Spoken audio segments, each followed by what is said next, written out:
Hello friends, आज आम आपण नहीं आसचु एक नूतन सरकारी पत्र। यही पत्रु आपन को किसी नुआ शिक्षा को मिल। तो डेरी करवानी स्टार्ट करवा आमर आज नूतन सरकारी पत्र।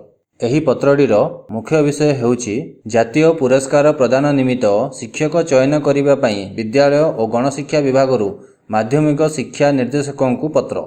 आसतु देखिबा एही सरकारी पत्रटी किपरि लेखा होईछि। प्रथमे शीर्ष रे विद्यालय गणशिक्षा विभाग ओडिशा भुवनेश्वर, ठीक एहार तळे बाम कोड को पत्रांक और डाहाण कोड को होउछि तारीख। तापरे लेखा होईछि प्राप्तेषु ओडिशा माध्यमिक शिक्षा निर्देशक भुवनेश्वर बा निर्देशक ओडिशा माध्यमिक शिक्षा विद्यालय और गणशिक्षा भुवनेश्वर। ठीक एहा तळकु विषय शिक्षक माननकु 2020 मसीहारे जातीय पुरस्कार प्रदान संबंधे।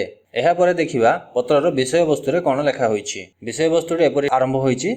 महाशय, मु केंद्र सरकारक मानव संबल विकास शिक्षा विभाग पत्रांक 50/2020 तारीख 23/3/2020 द्वारा निर्देशित होई आपनकु जणाउछि कि आपण 2020 मसीहार जातीय पुरस्कार राष्ट्रपति पुरस्कार पाई योग्य विवेचित होइथिबा गुणी ज्ञानी शिक्षक शिक्षयित्रींकर नाम और विवरणी तारीख 30/4/2020 तारीख सुधा प्रेरण करंतु।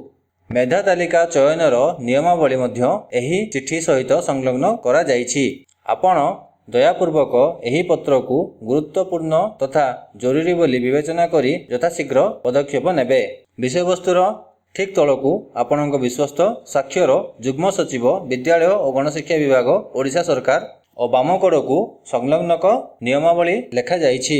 आपन को हम वीडियोटी भल लागिथिले लाइक करंतु, शेयर करंतु, सब्सक्राइब करंतु और बेल आइकन को निश्चय दबांतु। आपन परीक्षा पाखे आसलानी, घरे रुहंतु, सुरक्षित रुहंतु, सुस्थ रुहंतु और मन दे पाठ पढ़ंतु। हम ज्ञान सपोर्ट टीम आपन शुभकामना करूछि। वीडियोटी को देखिथिबा पे धन्यवाद। Stay safe, study hard.